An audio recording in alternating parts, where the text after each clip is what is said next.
welcome back. It's good to be back, right? Oh, yeah. Yeah. So good.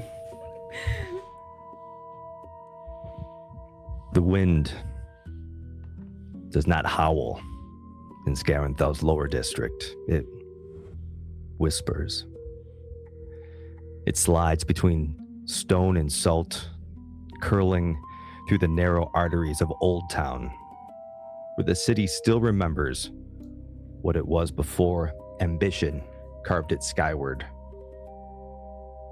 Here, beneath the looming shadow of the higher tiers, the bones of the past remain, weathered,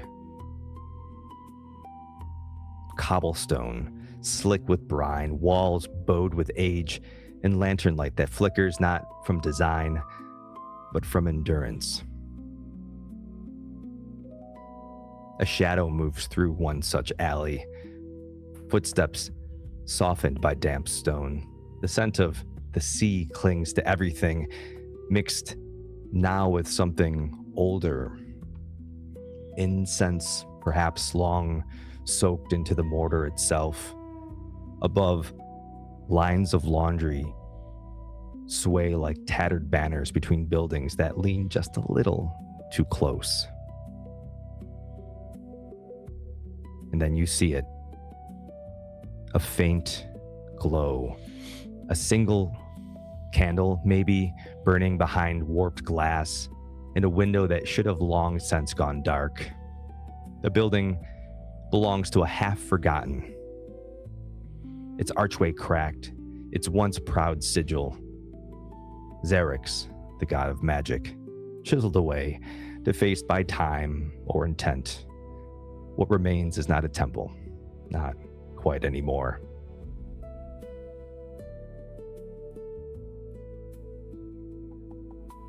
Myst. Describe who we see walking up to this building in the night. Well, you see a goblin. She has really big ears and big eyes, but she's also an infernus, or tiefling, for those of you who use the D&D 5e. Has some really curly horns. At this moment, you probably actually can't really see much of her horns, though, because she probably has a cloak pulled. Trying to be very discreet, not be seen. Yeah, that's what you see, and she's walking to this door. Now, as you approach this temple and you see this light, how do you enter?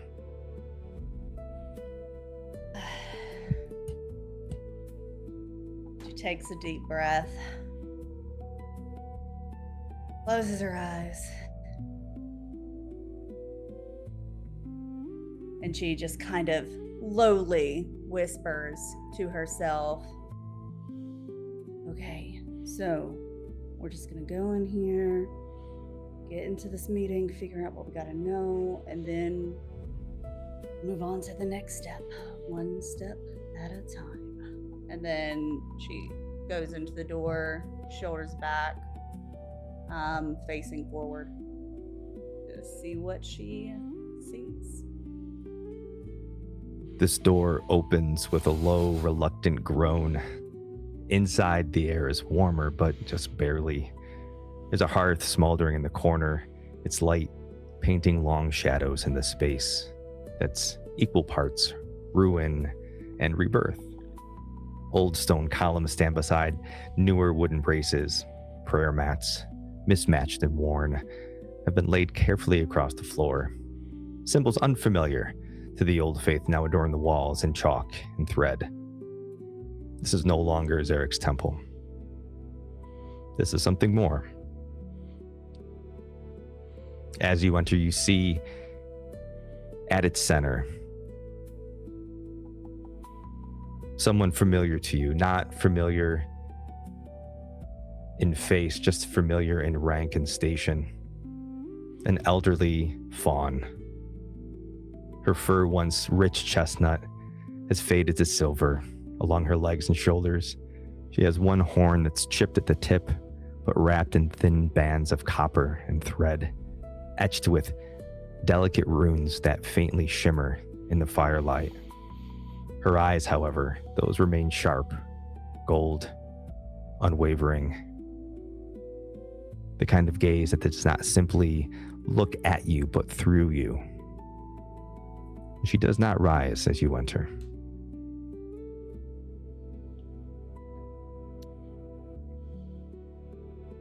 And she's all I see. Are there, like, places to sit?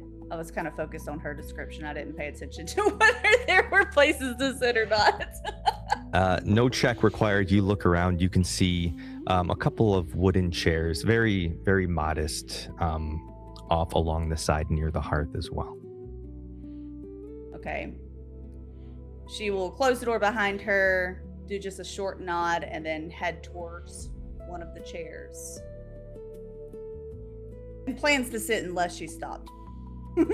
She doesn't seem to make much notice of your presence. Okay. She sits in whichever chair is closest to a wall, like as many walls as she can have. So if there's one in a corner, that's where she sits. So as you pull a chair sort of close to a wall near the hearth and sit, you see this fawn exchange or move her gaze from the fire to you as she softly says, "Well, you were not the one that I called for. What brings you here, my child?" Well, I have received word that my expertise will be needed here, and there's some information that I need to gather. And she starts looking around to see if she can see another person. Because there's supposed to be somebody else here.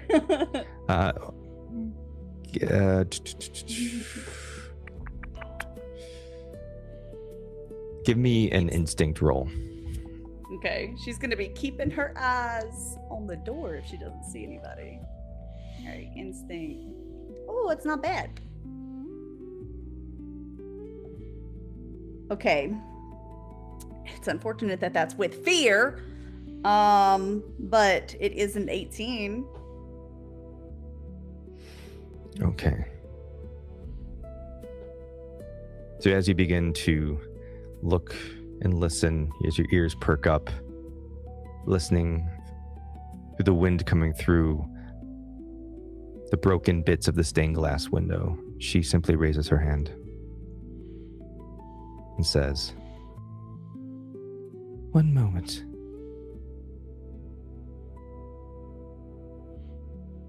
I'm going to take my fear. Nod and wait. She looks at you in a way it's almost insulted in the way that you've carried yourself in her presence. And as she holds her hand up, you hear in the distance soft, dampened footsteps on the cobblestone. Sage, describe who is approaching the temple.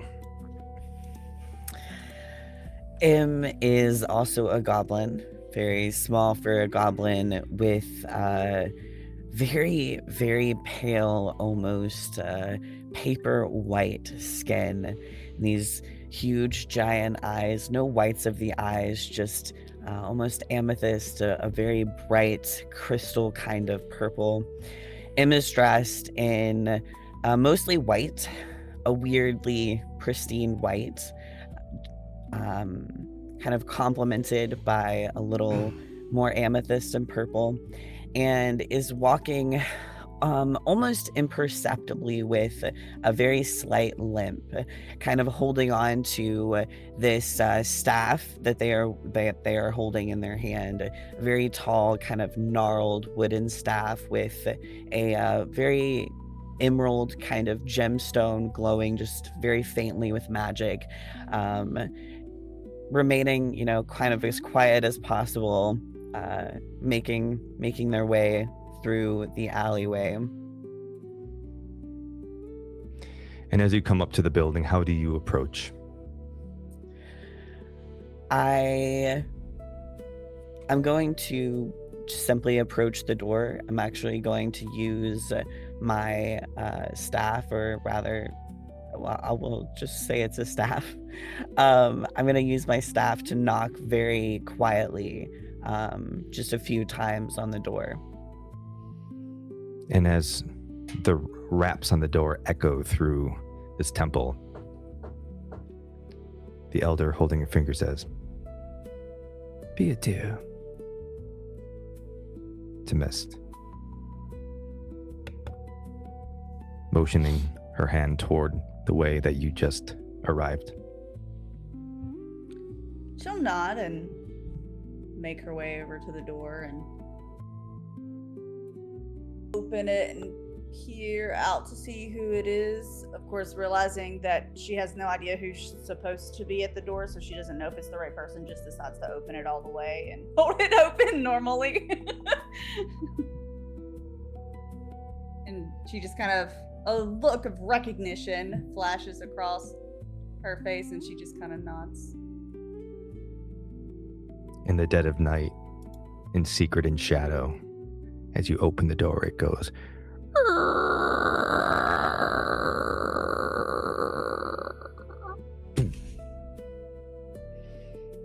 sending echoes throughout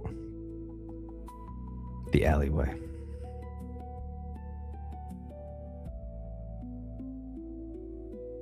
Motion in M. I think there's probably maybe a meeting of eyes between Myst and M, maybe this dual recognition on each of their faces. M certainly does recognize Myst as well, and just kind of enters and makes sure that the door shuts behind them. Myst was planning on shutting the door. She was still...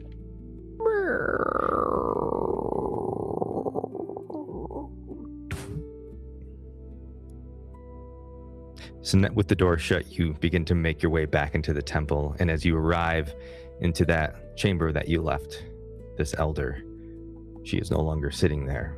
You find her standing by a bookshelf, holding a case with a familiar emblem to M on it, pulling books, looking through and putting them back. She barely motions towards you coming back into the room. So is she motioning toward me? No, she's just sort of looking. She's like barely making any sort of notice of your presence. Do I recognize her or her any like her presence of her station or anything of that nature? Roll me a knowledge check. I know that you've come across the Eidolonare in the past. That's an 11 with hope. Take your hope. You recognize her attire as Eidolonare. You also know that you were instructed from your contact back where you come from to meet this person. So you have a general understanding of, you know that she's someone higher up in the Eidolonare. You don't recognize necessarily what her rank or station is just by her garb.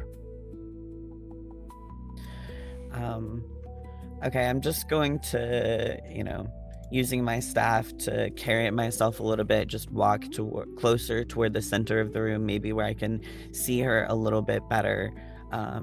Just kind of look around the room, look at these books that she's kind of,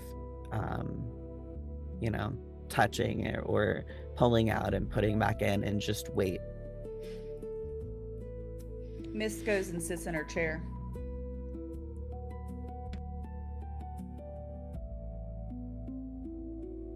She says,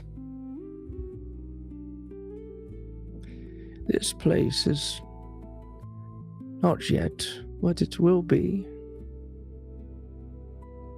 The Idolinare we build in quiet places. We listen where others no longer bother to.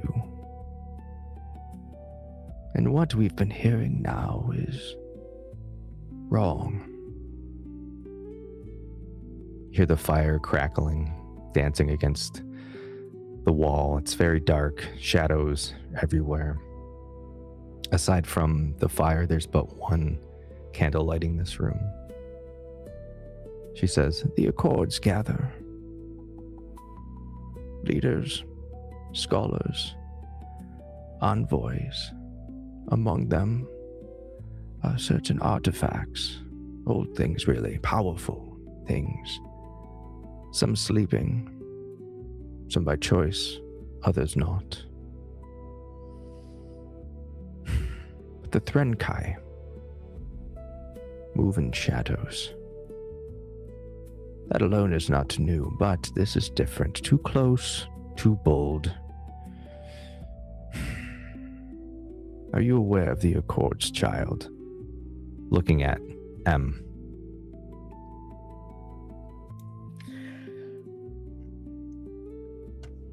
Oh man.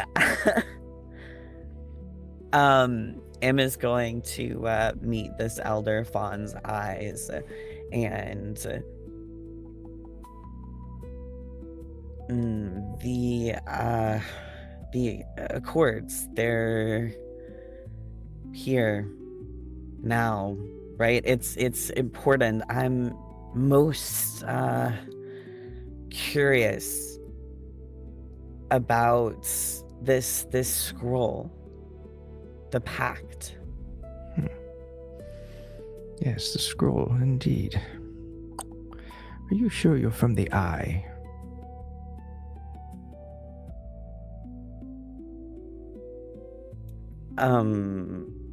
Yes, I'm sure. You know, there's plenty of text written by Elend themselves. You should read, get to know them. I think you'd like them. She puts the book back on the shelf. Yes, the Accords, the Emperor here, or those he surrounds himself with. I believe the Threnkai have touched him in some way, or maybe those around him, they're aligned somehow. We do not yet know. I need you. She sort of side eyes Myst sitting there too. And you, I suppose. To find out. Enter the Accords, not as emissaries or heroes, just moving along the shadows. You will watch, listen, learn, and report back to me. We need to know what the Emperor is involved in, and then decide what's coming to Scarenthal.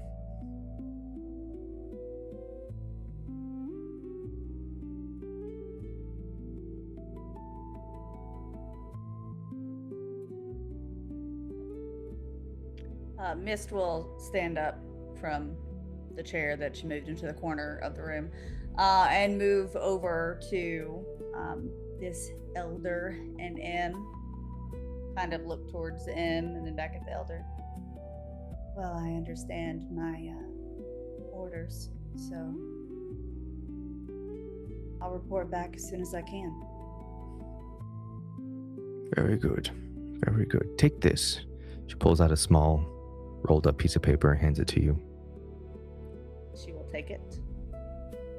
Not all passages that are hidden stay hidden. This will help you on your quest.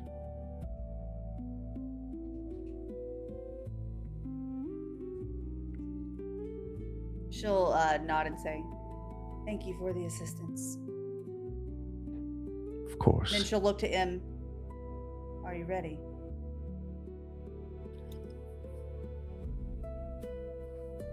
M meets eyes with Myst.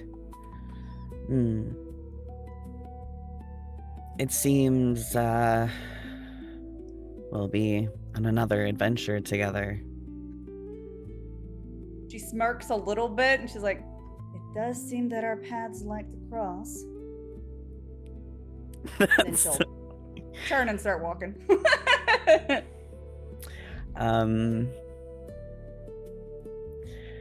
I'd like to kind of look back toward this elder fawn, and I don't even remember if she told us her name.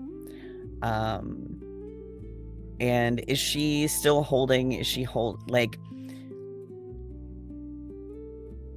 Is there anything in the bookshelf, anything that she was touching or pulling out that might catch Im's eye?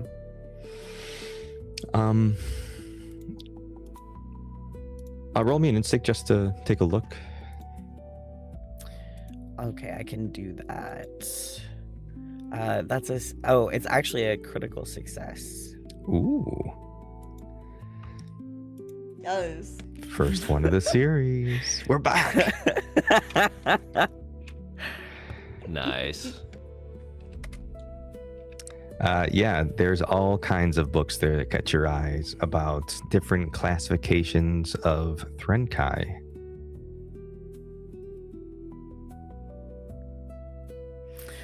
Okay. Em is just gonna turn back to this elder fawn, kind of nod, and say, "Until we meet again, I guess." And then just turns to follow Myst. Indeed. For when our paths next cross. And just like that, we're back. Say hello, everybody. Hello. Hello, everybody. Hello, hello. everybody. Hi, everybody. Hi. Hello. Welcome back to Group Action Roll. I'm Pete, or Ghost. I'm your game master and your host for the evening.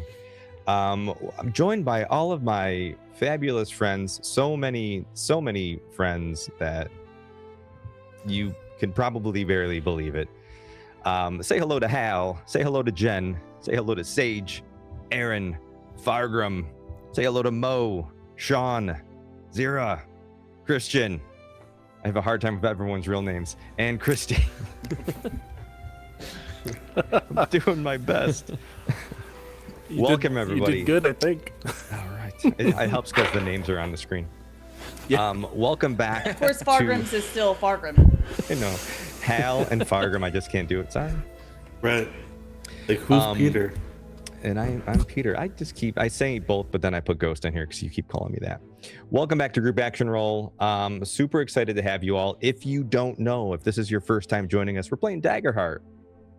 Again, this is season 2 of Group Action Roll. If you missed it, last season was the Shattered God. It's up on the channel. Go check it out. Whole brand new 36 session coming at you this year. I'm really excited. Look at that. Sean's got his Daggerheart book. We have 2 teams. We're not playing like a super long session with 10 people. I'm not that bold. What I do want to do is go through real quick, and we're going to give you all an option to promote anything you have to promote. Let's start with Story Sage. Hi, hello. For official introductions, my name is Sage. A lot of you probably know me around here on Twitch and on social media. You can find me at Story Sage, which is STORI Sage. We love to talk about life, both on my social media and on my streams. A great community, and yeah, we'd love to have you hang out with us sometime. Next up is Fargrim. Hello, my name is Fargrim. Officially, I'm Fargrim_the_barbarian on Twitch. I'm also a DM. Catch me also on YouTube at Dark Raven Voyages, where I'll be discussing my last project I just finished, which is Teelan's Fated Few.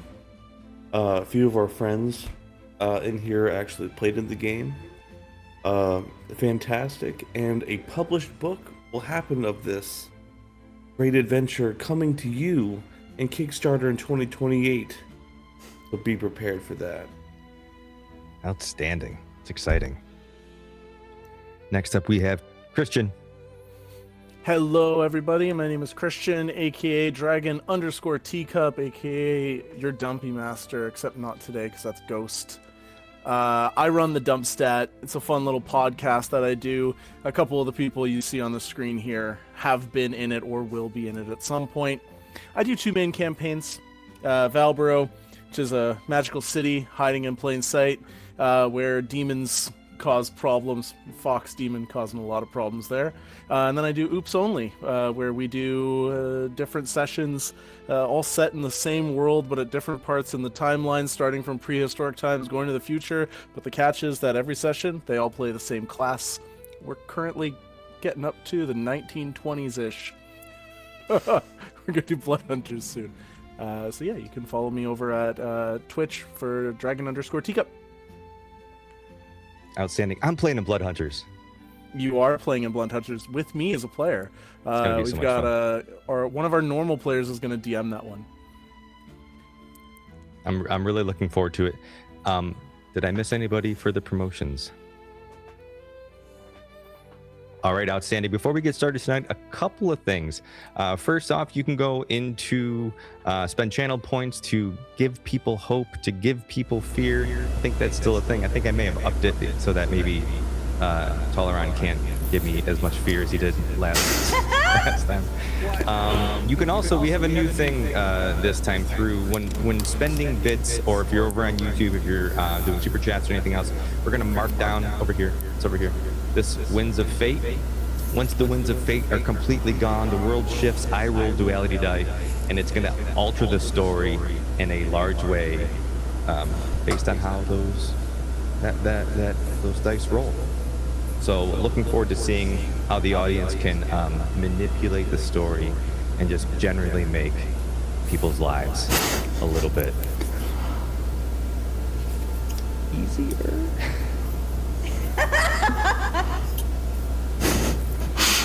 Maybe. Which people? I mean, okay. Who wants to play some Daggerheart? Yeah, let's do it. Yeah. All right. We're going to take the spotlight and we're going to shift. But before we shift, let me tell you a story.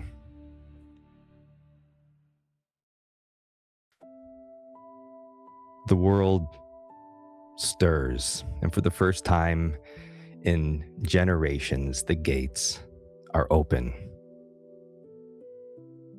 Scarenthal, the city of stone and flame, carved from the bones of a long-sleeping volcano, awakens to celebration. Banners of crimson and black and gold spill from balconies and spires, catching the morning light as it climbs over the sea. The harbor below is alive with ships from distant shores, their sails still heavy with salt and story. The main road hums to life. Vendors line the streets in vibrant rows, spice meats crackle over open flame, glasswork catching the sun. Arcane curiosities whispering softly to those who linger just a little too long. You can hear music drifting through the air from the central common, a chorus of strings and drums echoing against the stone, drawing crowds to the heart of the city where festival and spectacle await.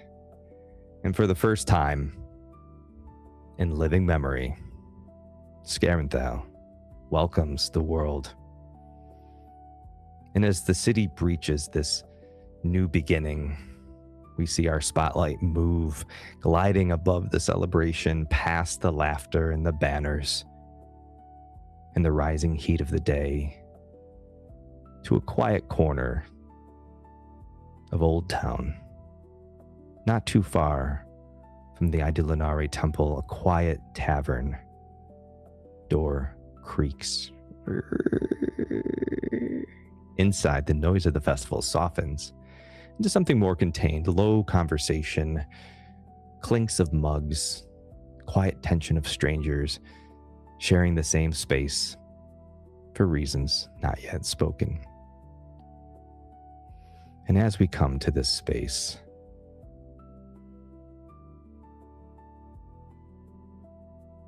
Meadowlark, Dipper, Rayna, which of you is first to leave your bed to come to the common, the tavern common? I believe it would make sense for Dipper, who's probably been up for a few hours at least, staring out at the sky. All right, describe your character. Yeah. You see a 6'2", what looks like an elven person, but with purple skin and starry eyes, covered in rusted armor with a rusted axe hanging at their side, and long silver hair pulled back into a ponytail, and circular, very nerdy looking glasses. Comes walking out, looking a little ditzy, probably bumps into a table on their way out. And as you come into the tavern, tell me what you see. What's going on in there? I probably see a couple folks hanging out, having an early drink. In one corner, a couple poised people having coffee and tea in the other. And a bartender looks like this is way too early for them to be working. All right, as you approach the bartender, what are you doing for the morning? Oh, hello, my friend. You wouldn't happen to have something herbal, would you? You see this old Dracona proprietor, his scales sort of dull, but his presence is still commanding, maybe a little grumpier than need be. Well, did you say herbal? Yes, caffeine does not agree with me. I try and avoid it, where at all possible. Something flowery, preferably. Flowery, yes, well, hold on. A hint of fruit. Do you want it hot then? Oh, hot, iced. I'm not picky, honestly. Okay. You don't have any ice anywhere. Just no alcohol. I saw you reaching for some gin. Oh, all right. Yes, alcohol also doesn't agree with me. Runs straight through me. I would not know. As you grab his mug, he starts to he's putting in whatever he has that's an herb. Maybe it's some parsley or some sage. There you go. Thank you, sir. Put a couple coin on the counter for him. No, I put it in his hand directly because that's a polite thing to do, I've learned. And I go and I find an empty seat. I sit very poised and cross-legged and blow on my tea as it cools down. As you sit there drinking your concoction of sorts, who's the next to come down? Well, if Dipper's getting up, that's probably going to turf Meadowlark out of bed too. So, next person coming down the stairs in a tangle of limbs and the odd little drift and breeze. 7'2" of lanky Firbolg unfolds itself out of the stairwell, and Meadowlark stretches. A little riffle of wind passes through the tavern, almost with a fox's face, and they wander over to Dipper and slouch in the chair next to them. Oh, good morning, dear. Did you sleep well? Up until a point. I mean, I know that there was a comet last night. I know it's sort of very important to you. But the amount of clanking in the wee hours of the morning, I think it was 4 past midnight, does get a little bit on the challenging side to sleep through sometimes. He woke Zephyr up too. You missed the comet. It was so gorgeous in the sky. You know what that was telling us, right? There's adventure ahead. And yes, I say that every day, but... I was about to say, as lovingly as I can, there is always an adventure in the next day with you.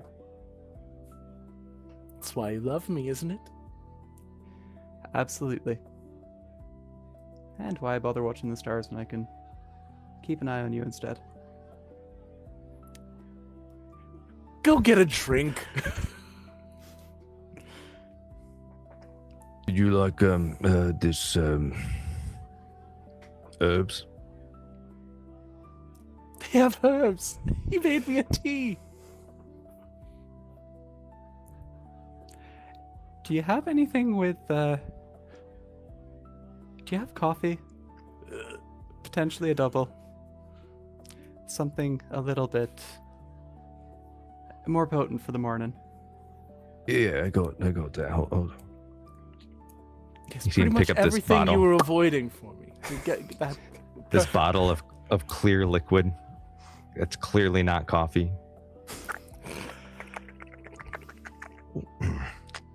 There you go. Potent. Amazing. Thank you. You're welcome.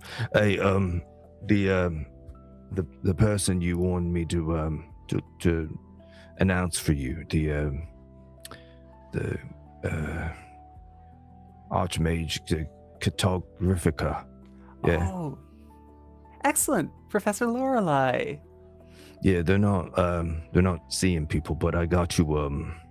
You can meet with the high provost, Kale, I think her name is. Just like runs the whole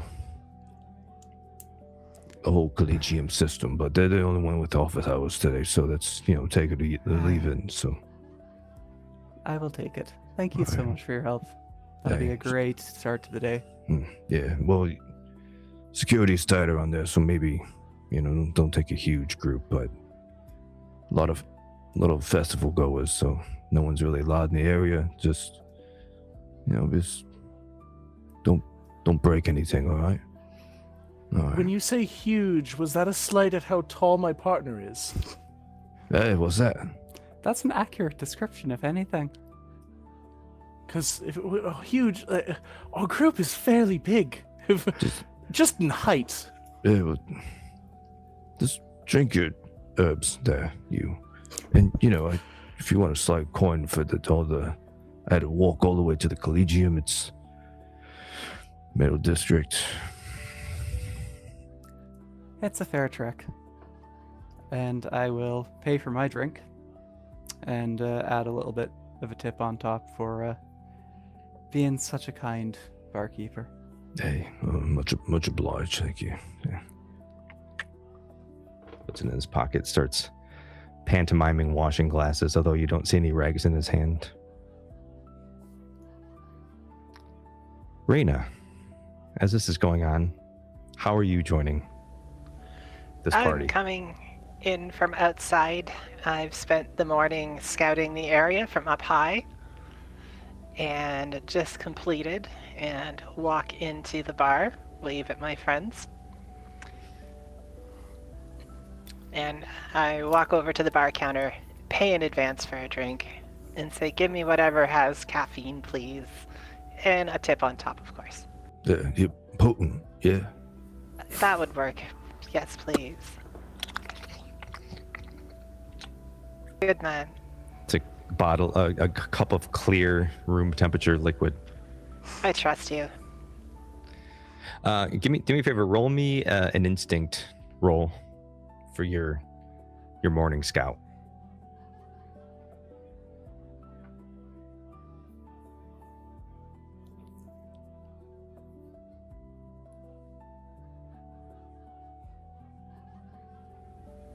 Looks like I got a 13 with fear. Ooh, 13 with fear. I don't mind if I take that gain that. Boop. So in your morning recon today, you got a pretty decent lay of the land. you don't really have a keen sense of who's who yet, but with your previous knowledge and your family, kind of the those that you grew up around, you get a sense of what forces are at play here.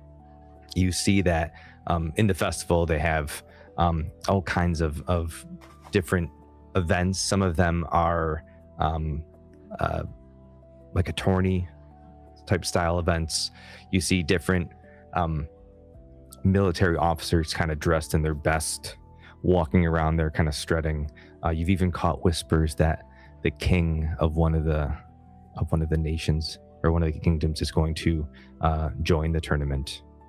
You have noticed quite a few of the elvish delegation from Oathfyre here, sort of just enjoying the festival, still dressed in their arms, but there for more leisurely than aggression. I thank the bartender, go over to sit down with my two good friends at the table, and share that information with them. Hi, everyone. Oh, good morning. Oh, It's a you pleasure must to have been see up for quite some time. Did you see the comet last night? I did. It was incredible, very pretty. It sparkled like whenever you enter a room. Oh, you certainly know how to talk to an elf. So, sorry, what is it that you were talking with the bartender about? Did you see something on your walk? Just what you'd expect of standard delegations. They didn't appear to have any malicious intent from what I could tell, though I will keep an eye on things. All right. Should I describe how Rayna looks? Absolutely. I'm sorry. Okay, Yes, please. No worries. Rayna's about 5'7" roughly. Everything about her skin, her hair is very light white colored, very bright blue eyes. She's very lean, bony, pointy, and she's pretty, but she tries to hide it. So as you've all sort of joined together at a table here in this tavern, you see people coming and going in the early morning rush, some people breaking their fast on just some meats and some breads. There is a bard playing. You see this gray Qatari with sort of dark leathers with purple accents, playing quietly, not too loud, just enough to set the tone, looking maybe a little somber. Some people are just around tapping their foot and watching. I lean really close to Meadowlark. That guy looks sad. It does seem awful early for so much noise. You know I'm gonna ask him what's wrong, right? Go have fun. Okay, I'll be right back. Go stand uncomfortably close to him where he's playing his music and just kind of like smile at him.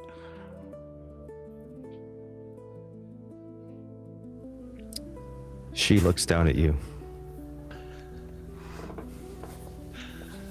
motions with her head to a small tankard there that has some gold coin in it.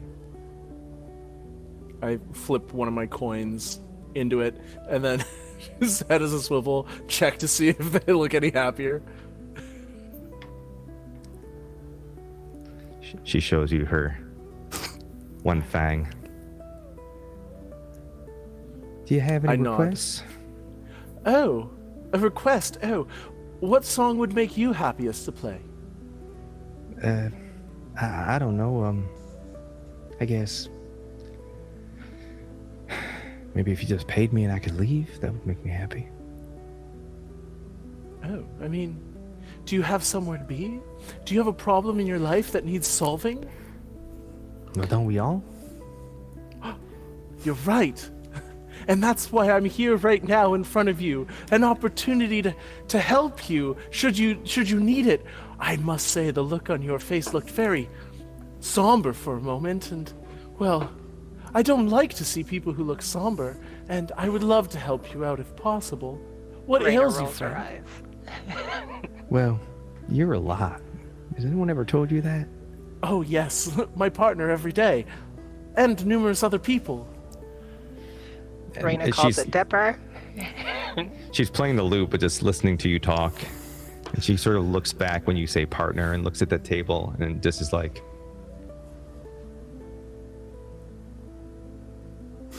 Partner, married, we love each other. You know what a well, no, I got that. I just mean, like, which one of them would, I mean, the tall, extremely handsome, beautiful one. all right. Seems like Meadowlark sips their coffee and waves. seems like you're hitting above your station a little bit there.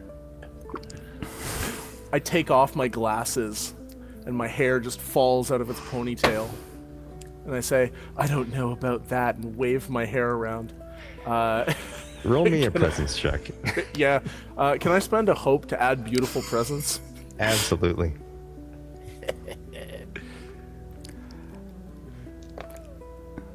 All right. That's a 9, 10, 11, 12 with hope.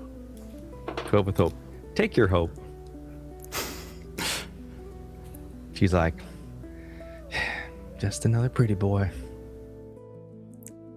As my beloved spouse starts to drop their glasses, little fox spirit will leg it over, pick them up, and bring them back to me. You can't keep doing this. We can't lose them somewhere else. They look so sad. Wait, let me just give them a few more gold. Maybe that'll help. I'm fine with helping people, just not the glasses losing. As you drop gold into the tankard, you see she gives you another smile. She's like, listen, it's nothing personal. It's 20-year anniversary of the Shattering. We all lost people. I lost my sister. But we gotta push on. Dark look crosses over my face. Yes, you're right. But leaves fall, leaves grow. There's new life. I know that doesn't replace those who've been lost, but no. And not all that lost can come back to us, so. You're in a unique station with your songs. They can still live on through you. Oh, she was my twin sister. So I see her every time I look in at my reflection.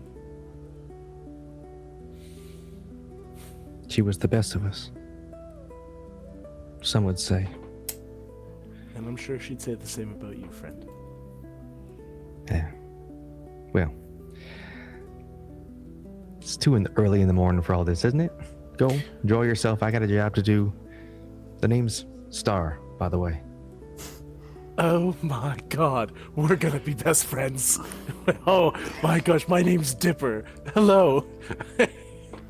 I'd shake your hand, but you're holding a lute, and that would be rude, I think. They won't pay me if I stop playing, so. Okay. They're All looking, right. though. You should go back to your table. All right, Star. Nice to meet you. It's nice meeting you, Dipper. Sit down. By the end, the smile reached her eyes. Just saying.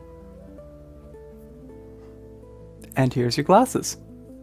Oh, thanks. I need these. You know, you Dipper, do. if you want to give me some coins, I'll smile a little bit too. Yeah, of course. Here, I give you a couple coins. Rayna shakes her head and takes the coin. I don't know why everybody loves metal so much. Strange. I am completely with you there. And they also don't like all the types of metal. It's not even the useful metal. It's the stuff which bends. Yeah, it's like I could bite this and bend it. Weird.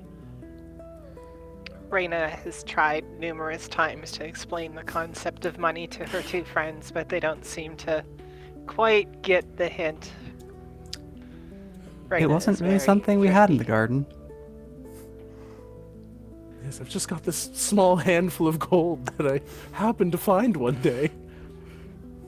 It's come in useful for, making people smile, but still, I don't get it. Well, one day you'll be out of food, and you'll understand what I'm talking about, Dipper. Not as long as I've got my partner here. I'm sure we can scavenge. Well, I hope you never find out what I'm talking about.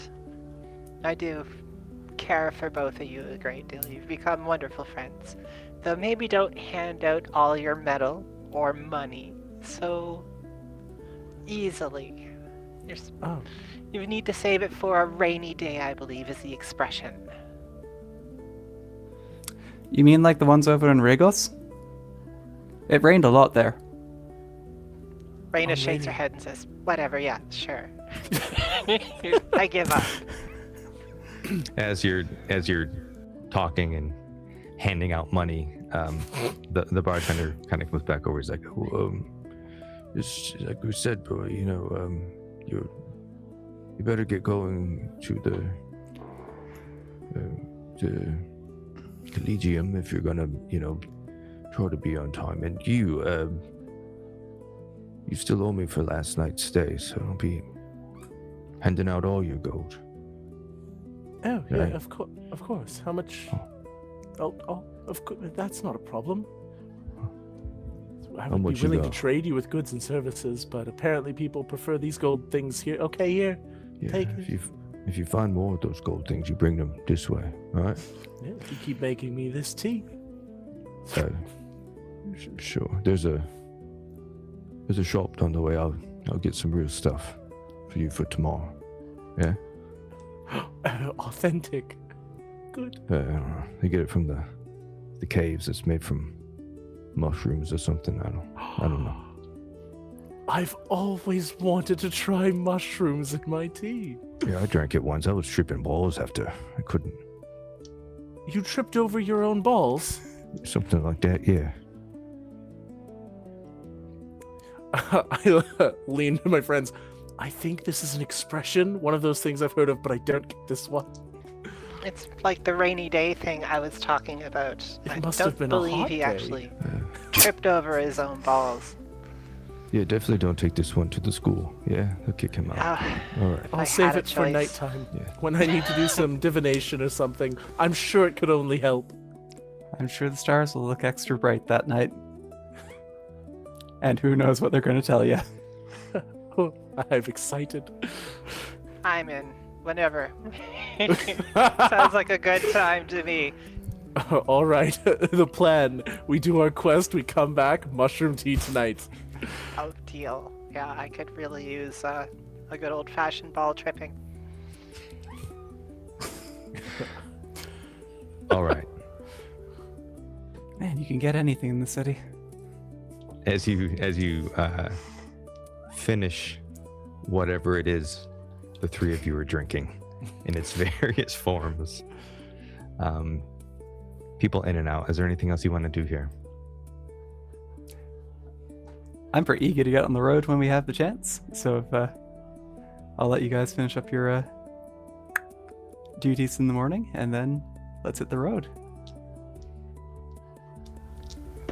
She's all about business. Throw it back.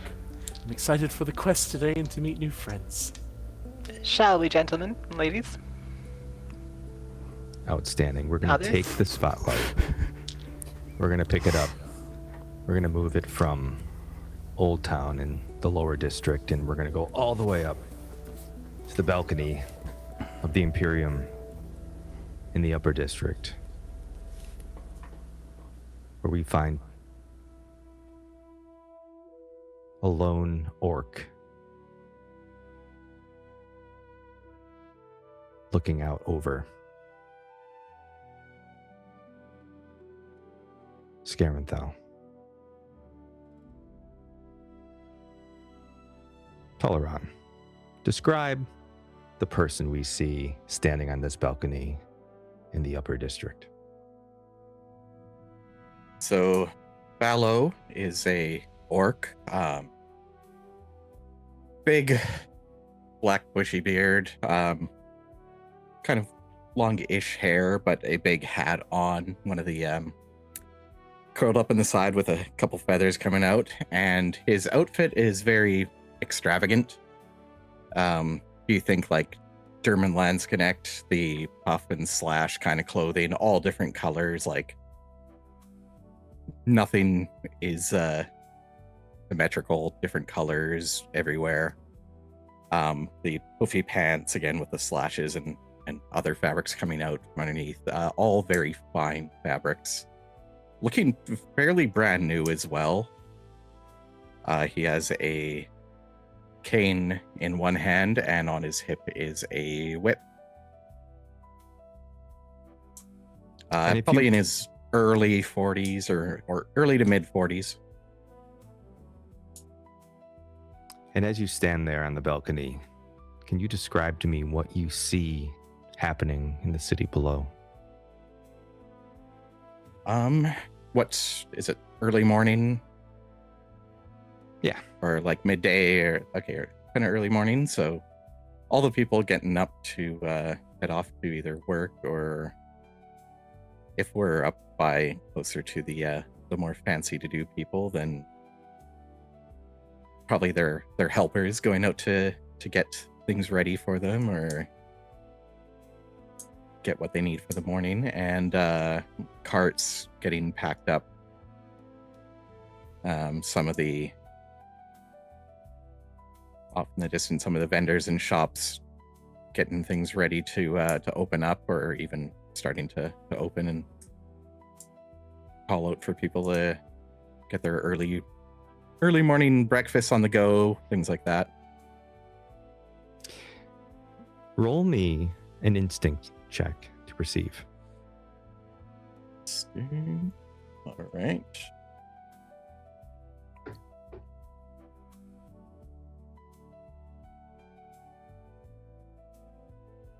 That's a 15 with hope.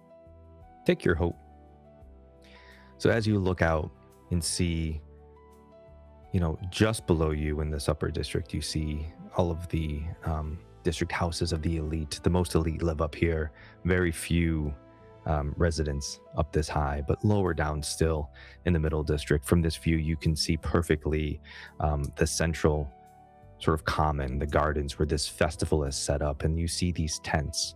And with your roll, you, for one moment, take pause, because there's something so familiar about that scene. The way that these tents are set. This nostalgic feeling comes over you, which quickly turns a little bit to panic. And as you sit there, surveying the scene, from behind you comes somebody who you are familiar with. Mo, if you would describe to me Lev as he approaches Bal-O, the Warden of the Stone, somebody who you serve under.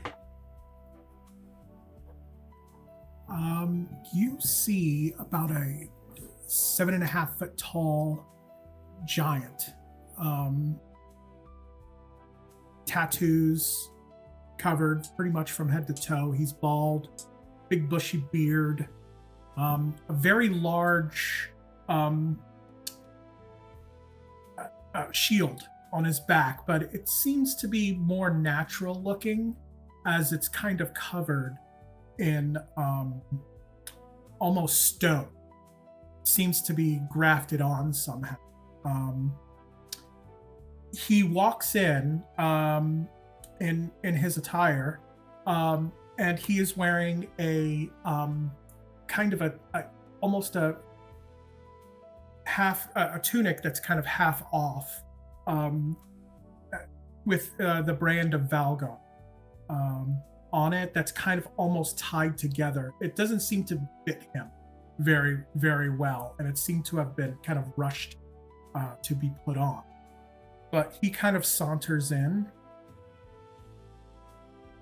and looks over Bal-O. Says, "What are you doing there? Everything okay done?" Just fine, eh? How are you doing? I've done a search as you told me, and I've looked around. Things look pretty secure here, at least for now.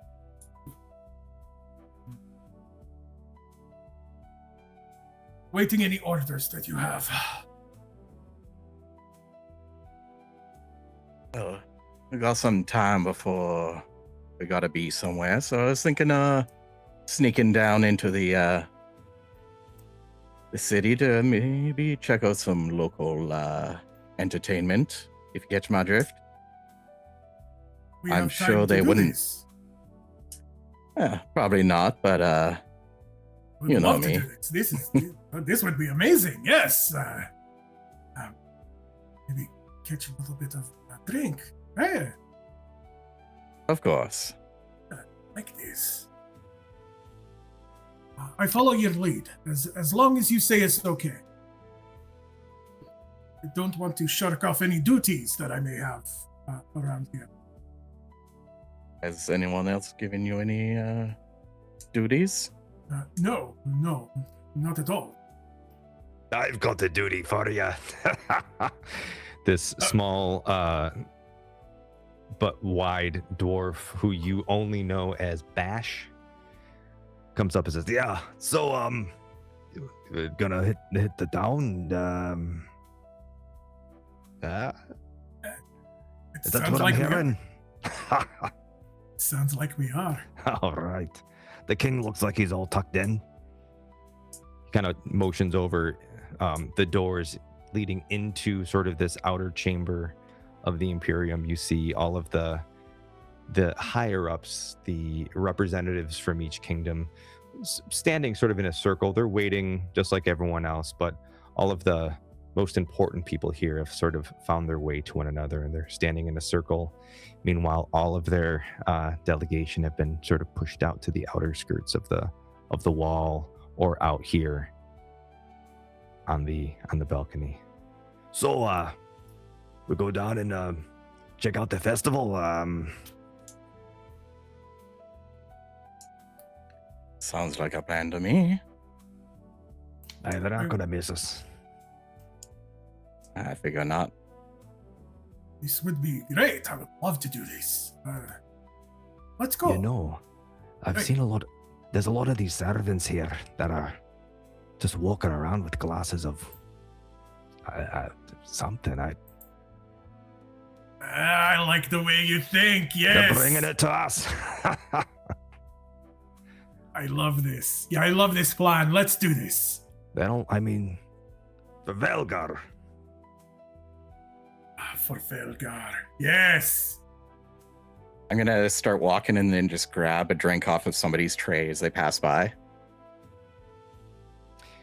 As the servant's walking by with this tray, clearly not going to you to give it to you, and you grab it, they're sort of startled as they look back and they stare at you for a minute. Thank you. Start to turn or walk away. They seem a little surprised by the courtesy, and it was like, and they continue on their way. In that moment, also there, on the balcony,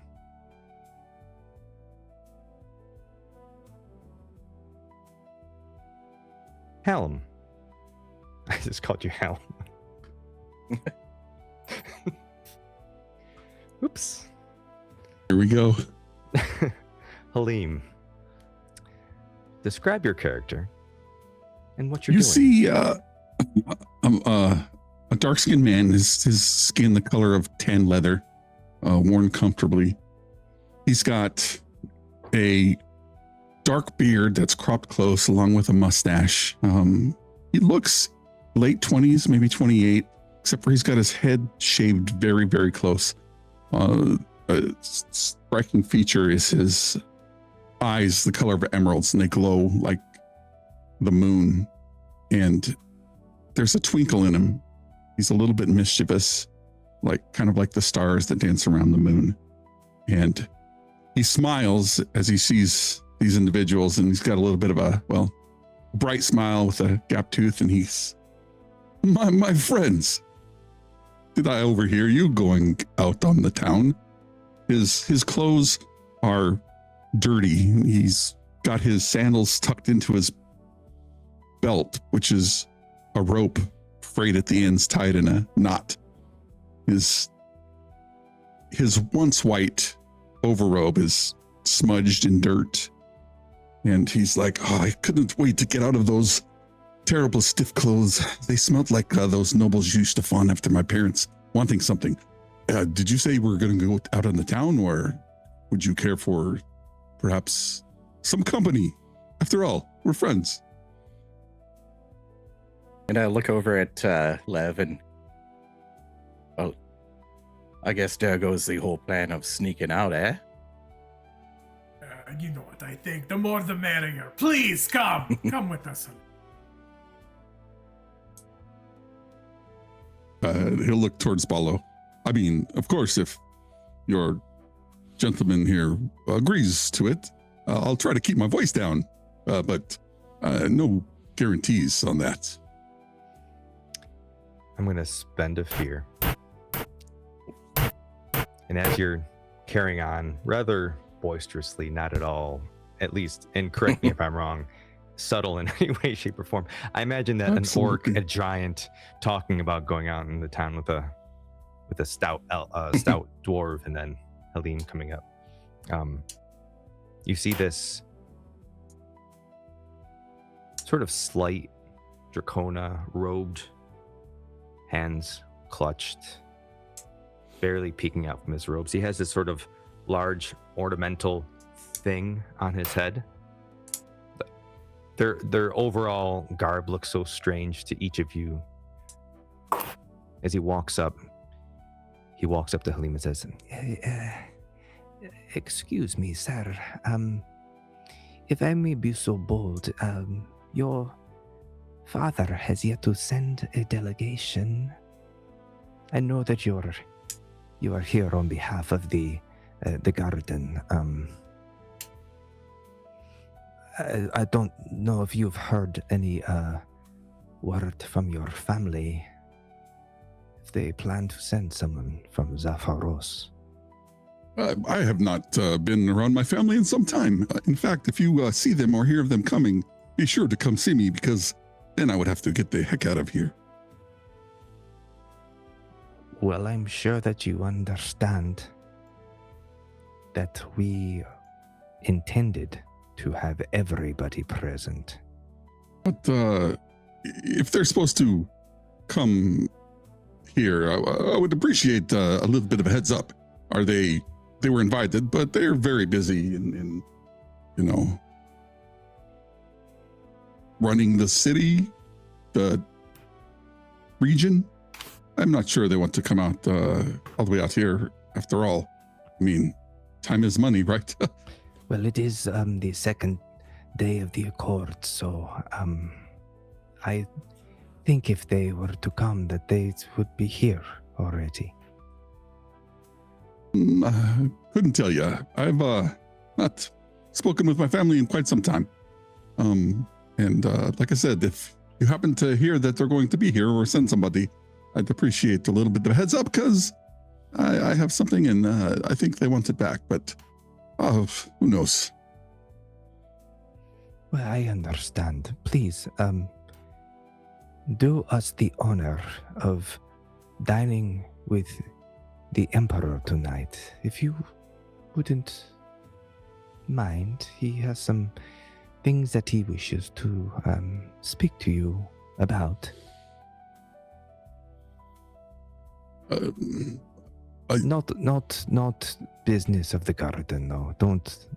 You will not be stepping over a Trill Clear Springs toes. This would be just a personal invite to dine with the Emperor. Do you have any of those? Well, something for me to wear that's a little bit better than this, because this is comfortable, and the last time I had to go, they gave me some clean clothes, but they were very stiff. Do you have any silks that don't smell like, I don't know, the typical royals? Because I'm allergic to that stuff. I can see that you are properly outfitted for dinner. Yes, that is fine. He looks at the smudge and the dirt marks on his robe. The king won't mind me wearing these clothes. I haven't. The emperor. We have no kings. The emperor. Well, then. I mean, if he doesn't mind me being dirty, it hasn't rained in a season, and that was the last time I showered, so. That is most unfortunate. But I will tell him that you've accepted his offer. Yes. Do I have a choice? You do not, no. Oh, okay. Yes, I will see you there. Okay. Goodbye now.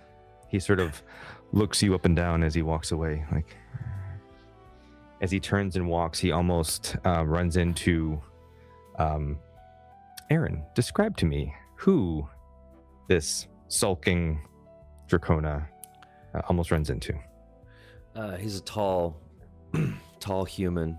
He's got polished, shiny steel. It's engraved with the symbol of Corvallis, and it's the House Thorncrest. And he also has a cape that is made of wool. Even though it's hot, he keeps it neat and tidy. Everything military polish. His face, he's handsome. He's got light brown hair, kind of grayish blue eyes, and he keeps looking around. He's got a bunch of attendants around him, and he keeps just looking out the window, wondering what is going on in that beautiful city. When the attendant knocks into him, he steps up, and it doesn't seem to offend him. He kind of looks at him for a moment, waiting for an acknowledgement from the servant. And he looks at you and just sort of glares. Pardon me, sir. And he continues on. Up to your side, you hear, well, you better be careful there. That's the Archmage. I think he's like the second in command around here. Hey, Shurien, what are you doing out here? This gentleman is somebody you know as one of your closest advisor, Garen Holtval. Much older, probably mid-60s at this point. He's really been one of your biggest cheerleaders in Corvallis. After finding you, he and Emily both sort of found you and sort of brought you in and have been kind of grooming you for this position. You really got to get back there with all them fancy folk. I know you're right. I know. Just give me one more moment and I'll do my duty. Of course, my liege. Sorry, what was his name again? His name was Garen. Garen, okay. We'll look around. And did I see everyone else kind of on the balcony here planning to leave and sneak out? I don't think there's any way to not see them at this point. They're just all right. Just out of Bal-O will look over and sorry. Oh, I was just going to ask, can I look back at, the circle of groups that's, kind of behind us? Is there anybody that I haven't recognized? How long have we been at this location? You're saying this is day 2 of the Accords? Yep, so this is day 2 of the Accords. The first day you all sort of met and did the same thing. From the day before that when meeting time comes, all of the delegates go into the inner chamber and the rest of you are left to hang out in this sort of outer waiting area. So there's security around the inner chamber, but there's no one else allowed inward. You sort of recognize all of the people from the day before. You may not know them necessarily, but You see the same faces as you did the day before. Nothing standing out, as in not sensing anybody new. Somebody that doesn't look like they don't belong. Security wise. No, you don't see anybody. But in this moment, you do hear a loud bang.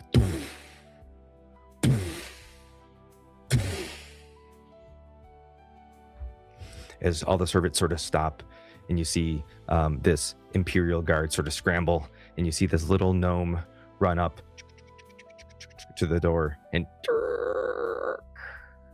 sort of look into the door. Can I run towards that as well? If you would like to. Yeah, I would like to run towards the gnome. If I'm hearing this coming from the chamber where I know the High King is going to be in. No, this would be the outer door, not the inner door. The outer door? Oh. Then I'd probably hold fast then. Okay.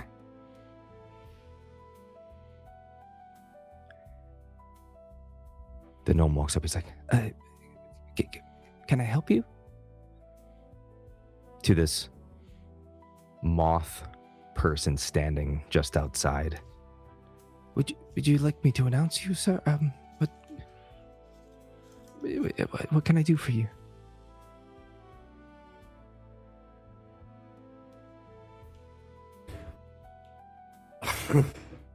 That's me.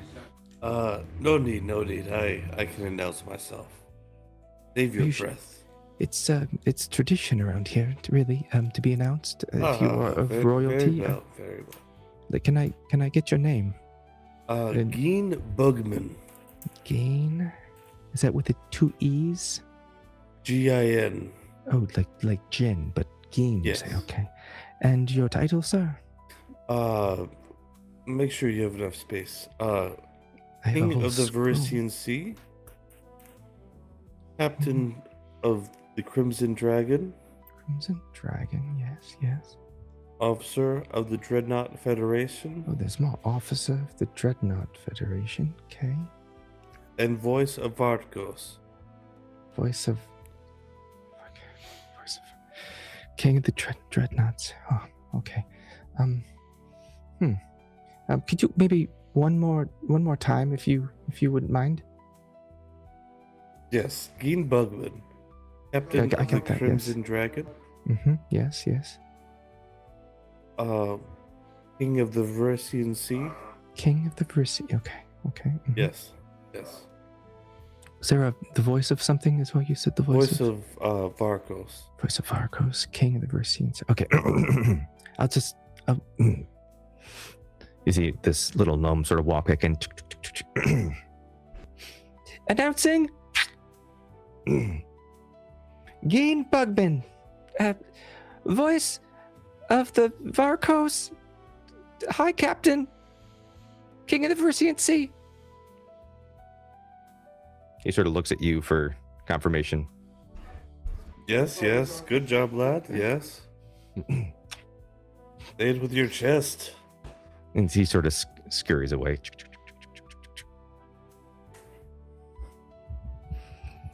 As you enter this space, describe to me how you're received.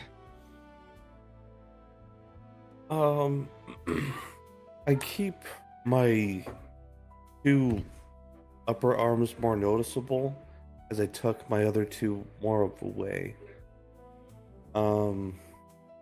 I'll look around the room to see if there's any potential threats or deals to be made. But mostly I'm looking for the big man in the room. See what's going on. In the center of the room, you do see all of these very important people. Some of them you probably recognize, sort of looking at you. You do see one Dracona looking very regal, dressed in a linen white suit. Sort of look and motion, start to walk towards you. Hello, Mr. Bugman.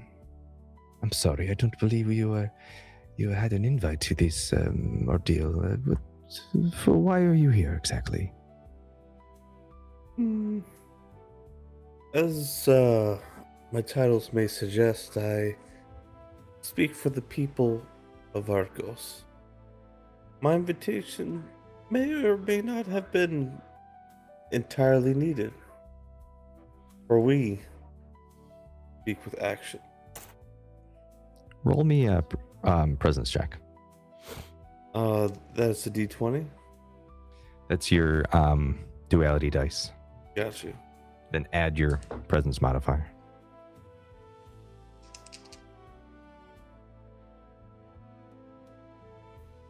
Uh, 7 with hope. You rolled a 7 with hope, or you have what did you get on each? A 3 on fear and 7 on hope. All right, so that's a 10 with hope. Okay. Good. Okay. And then what's your presence modifier? I think it's 0. Oh, okay. Well, I'm sorry. Isn't Varkos a pirate state? Aye. Soon to be free nation. I see. Well, all are welcome. All deserve to be represented here in I the agree. second court. But please, give me some time to speak with my advisors on in the assembly to properly get you into the mix, as they say. As he does that, I will kind of give him a badge showing the legitimacy of the Dreadnought Federation. Says, think of this as more of a identification, if you will. He motions to somebody, and they come running, and they take it from you. Yes, do you see it? Okay. Can we take this? We will be sure that we get it back to you, of course. Take your Okay. time, my friend. No worries. He sees his advisor off. It's like, well, please, make yourself at home, and we will be in touch momentarily. We are just getting prepared to start the second day. I take off my hat to show respect that I'm indoors, and I give a gentle nod. Of course, Mr. Bugman.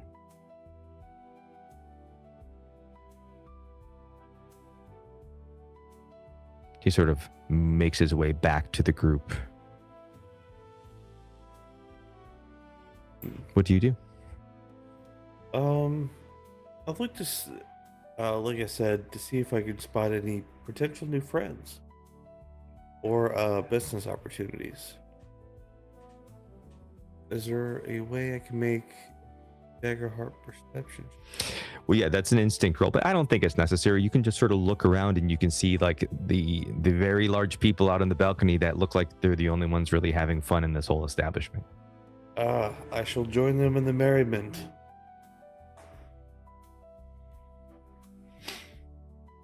I say, friends, hello. I'm Geen, voice of Arcos, and etc., etc.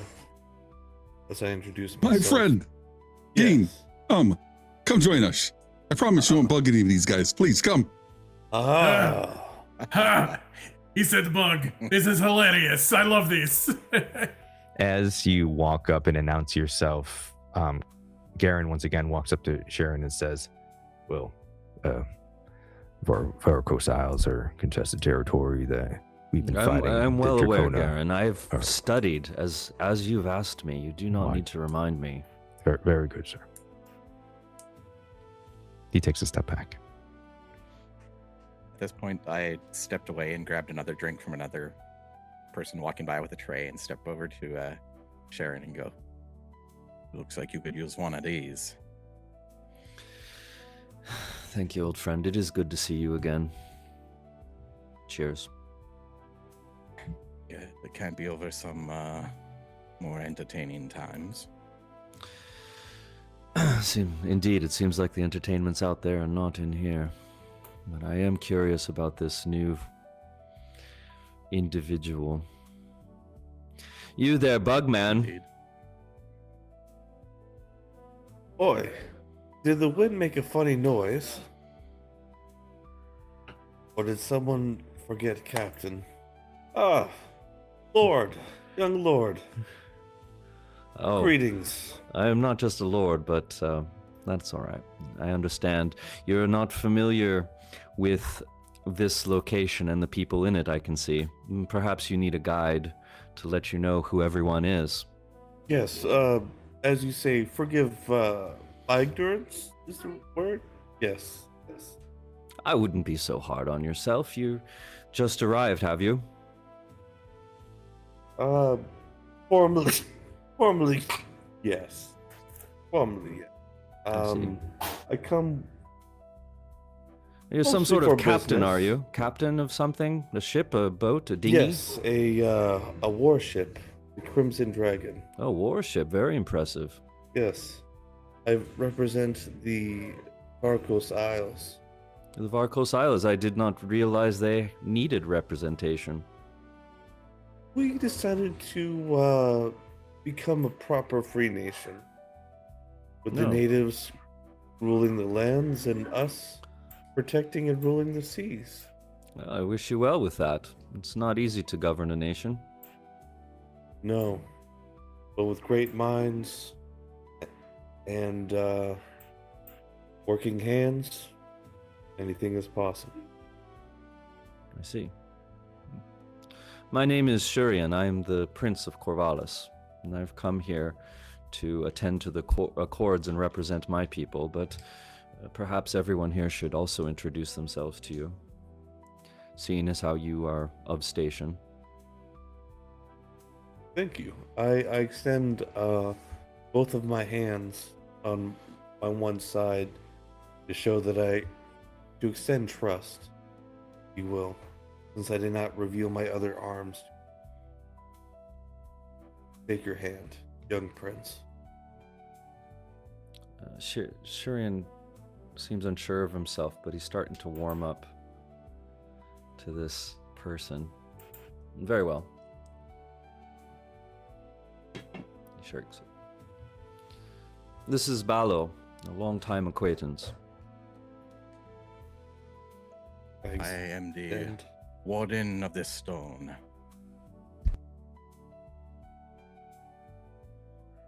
Representing the dwarves.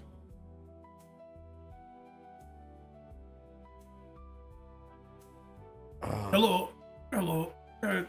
Lev, I work with them. The dwarven with Velgar. Are you I'm guys Bash. okay? I drink with them. This is Bash. Indeed he does. He's good people. Indeed he does. Yeah, I'm people. well met, good friends. You guys care for good rum? I care for bad rum. I just hold out my empty cup. I pull from my bag a bottle that I have brewed and smuggled throughout the Bersian Sea and share with my new friends. I only drink on special occasions, but it does seem that it is truly called for. I would gladly partake of this delicacy from your land. That I gift this rest of the bottle to you, young prince, as an exchange for our nations to establish better peace. That is kind of you, but I would share it with all of you. Looks around. Looks at Halim. Would you care for some, sir? No, I would. Do you have any whiskey or anything like that? Yes, I do. It seems as Yes. if, yeah. Just pour a little bit right here in my hand. They do have cups here, Halim. Oh, one that's okay. second. I gently place my flask made of ivory into your hands, Halim, and say, if we are to journey together, save this till the end. Oh, that's most kind. And he'll unscrew the bottle and pour some on his head and like, somebody at the garden told me one day that if I was to rub some whiskey on my head, then perhaps my hair was going to grow back at some point. But I've done it a few times and nothing has happened so far. I don't think that's what they're talking about. That's not at all. That's a waste of good whiskey. What are you doing? I'm trying to grow my hair back. No, I do not think it works this way. I'm gonna grab a cup, and I'll try some of the rum if that's okay. Dun, Please, it is Dun. for us. dun, Then, Oh, Captain, dun. oh! You hear this? Oh. What is You hear this? this Time. very thin bell sound, which you know from the day before. Well, Geen doesn't, but that signals that they're seating for the meeting, calling the delegates into the center chamber.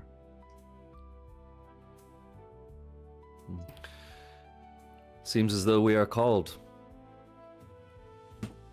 Hey, well, maybe you're cold. Well, I'll let you know how it goes. I shall You do that. accompany We're you, gonna young have some prince. fun. We have much to explore as a free nation. Are they This- letting in Jin? This the same sort of hunched over Dracona comes up and says, Please, sir, you are to come to the center chamber. Captain Bugman, you may also enter. Thank you kindly. Bal-O, you see your charge, Dernick, Stonebreaker, the king of the dwarves, sort of look at you and just kind of give you like this little like smirk with a brush, like go have fun. Nod and give him a little bit of a salute. And then shoot back whatever was left in my cup. For one moment, we're going to move the spotlight back to our friends Myst and M to check in.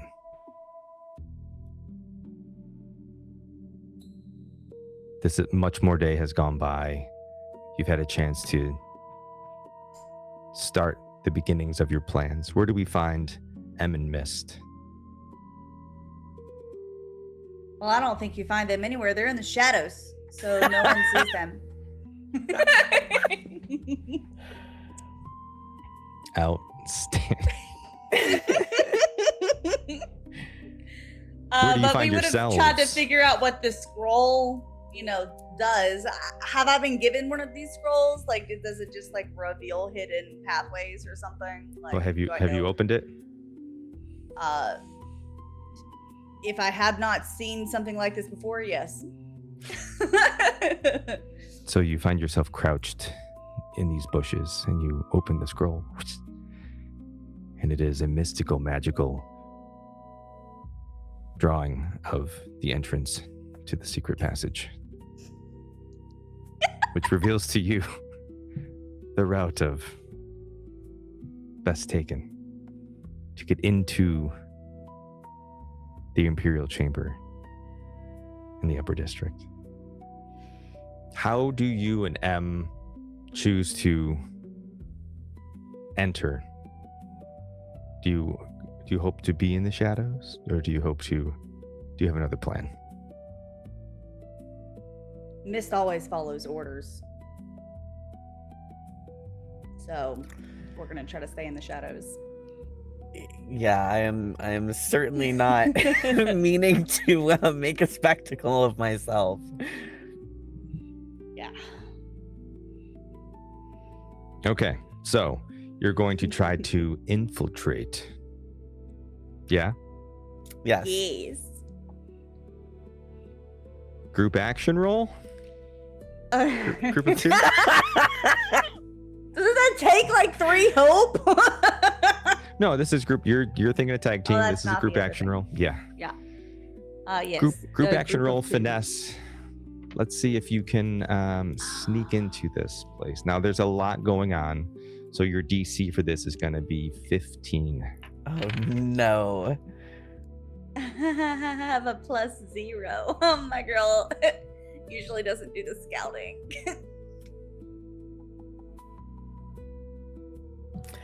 Oh. Who's leading Oh, this you group? forgot Action to roll ask of who's 2. leading it. Yeah, Well, sorry. I'm a +0. What are you, Em? I have a +3 in finesse. Then you should definitely lead it. I rolled and got a 13 with hope. Okay. I have a 14 with hope. All right. You are successful. The two of you together. Describe to me how you make your way into the shadows. Again, it's broad daylight, but how you make your way through this passage into the Imperium. Well, question. We have the map, right? Like telling us like where it is or whatever. Sure. Obviously, take as many back roads and stuff like that as possible, but it's Mhm. fairly busy right now, right? It is. Yeah, there's people everywhere. Not so much in the upper district. Most of the commotion is down in the middle district where the festival is. But you all certainly can move relatively without being traced through the middle district. You just have to be a little more sneaky as you get to the upper district, which you're 13 and 14. I'm sorry, you're 16 and 14, right?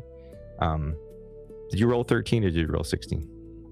I rolled a 13. Oh, okay. All right.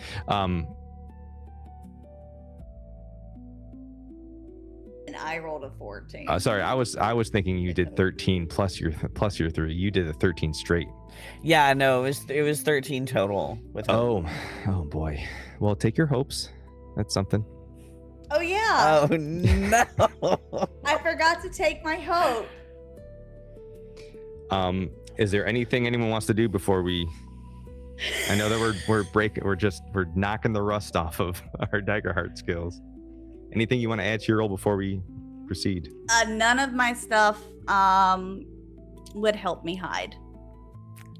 I How mean, about when you're as you approach, you're trying to get to this passage, and as you walk up to the area, you're encountering soldiers, scouts, guards, that sort of thing. Just to give you an idea of what your things might work towards.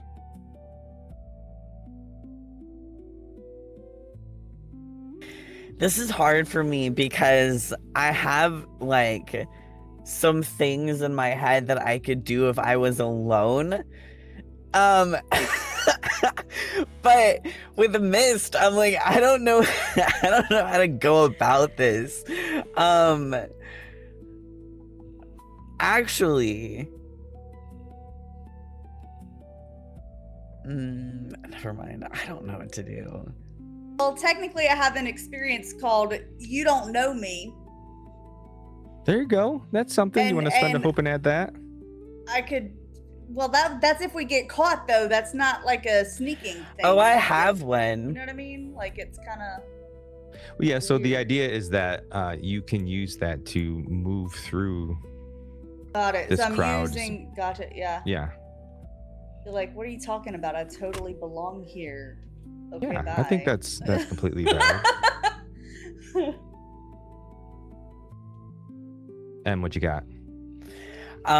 Yeah, I do have an experience. It's like a whole sentence. It says I expect am nothing less. You're right. Like, I build museums in my mind. yeah. This one is I am the dark incarnate, where shadows lurk, I go also. And the description of this is a dread witch is nothing if not comfortable in the dark. I manipulate shadows to my advantage. So although this is kind of like light, it's in the sun, I can imagine that by kind of weaving and manipulating shadows a little bit, we could just kind of distract or distort or hide or to kind of get through these people. So as you make your way to this passage and as you between walls and bushes and you see these guards sort of think they see something under the corner of their eye, but something doesn't quite land, and they miss you as you finally get up to this passage in the tower, make your way through the map written by this elder, and you find yourself just outside, just off the side of the balcony that the others were just standing on, climbing higher and higher until you reach an archway where you can sort of crouch down and overlook the inner chamber without being seen. And that is where we'll take our first break. Stick around, everybody. We will be back shortly. When the fire calls, we answer anyway. Oaths in our bones, flame in our hands. If the world turns, let it turn away. We'll burn brighter, we'll burn high.